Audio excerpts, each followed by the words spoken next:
दोस्तों नमस्कार, बहुत स्वागत आपका चौकस भारत में। मैं आपका दोस्त ब्रजेंद्र। प्रशांत किशोर अपने राज्य की यात्रा पर है। यात्रा के दौरान लगातार वो जन सभाएं कर रहे हैं, जनता को संबोधित कर रहे हैं और जनता को जगाने का प्रयास कर रहे हैं। किस किस मसले पर, किन किन मुद्दों पर वो बातचीत करते हैं, जनता के बीच जाकर उनके साथ हाँ में हाँ मिलाते हैं और जनता भी इनके हाँ में हाँ मिला रही है।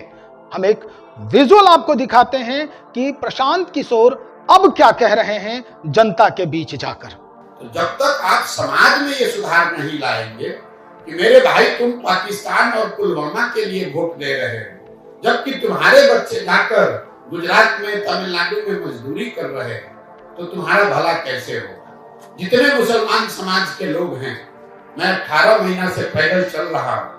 5000 से ज्यादा गांव में जाने के बाद मैं रोज मंच से कहता हूँ कि दलितों के बाद सबसे ज्यादा गरीब, बदहाल, फटेहाल अगर कोई बिहार में है तो मुसलमान है। लेकिन 32 साल से मुसलमानों ने लालटेन का साथ नहीं छोड़ा।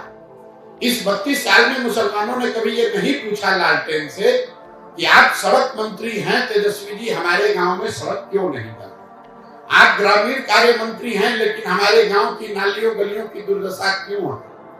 आप स्वास्थ्य मंत्री थे, हमारे बच्चों के लिए अस्पताल, दवा, डॉक्टर क्यों नहीं है। आप शिक्षा मंत्री थे, हमारे बच्चों के लिए पढ़ाई क्यों नहीं। मुसलमान इन सारे परेशानियों के बावजूद जाकर उसी लालटेन को वोट दे रहा है। तो देखा आपने कि प्रशांत किशोर कैसे जनता को संबोधित कर रहे हैं और क्या कुछ बताने का प्रयास कर रहे हैं। दरअसल ये पूरा माहौल जो है वो एक कौम को लेकर तैयार किया गया है। प्रशांत किशोर ये कह रहे हैं कि मुसलमानों की जो फिल वक्त स्थिति है बदहाली की, फटेहाली की, उसका सिर्फ और सिर्फ जिम्मेदार कोई और नहीं बल्कि बिहार के राजनेता ही हैं। बिहार के राजनेताओं में अगर सबसे ऊपर की बात करें तो उसमें लालटेन वाले यानी राष्ट्रीय जनता दल का नाम आ रहा है। यह प्रशांत किशोर कह रहे हैं कि मुसलमान आंख बंद करके भरोसा करते हैं राष्ट्रीय जनता दल पर, लेकिन पिछले कई वर्षों में जब सत्तासीन आरजेडी रही है तो इनके साथ कैसे कैसे बर्ताव हुए, क्या कुछ परिवर्तन हो गया। गुजरात में आज ये कमाने जा रहे हैं, आज जो स्थिति है वो क्या है, क्या पलायन नहीं रुक सकती थी।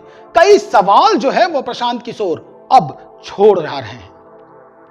इन सवालों का जवाब सिर्फ और सिर्फ जनता ही देगी और वो भी अहम वक्त पर। चुनाव बहुत जल्द है, बहुत नजदीक है और अब देखना यह होगा कि प्रशांत किशोर की इन जनसभाओं का असर जो है वो राजनेताओं पर और जनता के मानस पटल पर कैसे पड़ता है।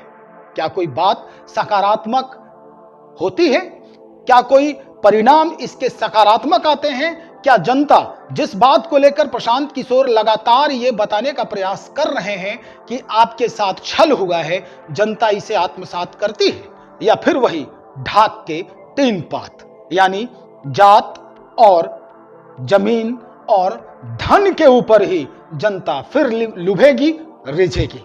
इंतजार करेंगे, देखेंगे हम कितना प्रभाव डाला है प्रशांत किशोर ने आम जनमानस पर।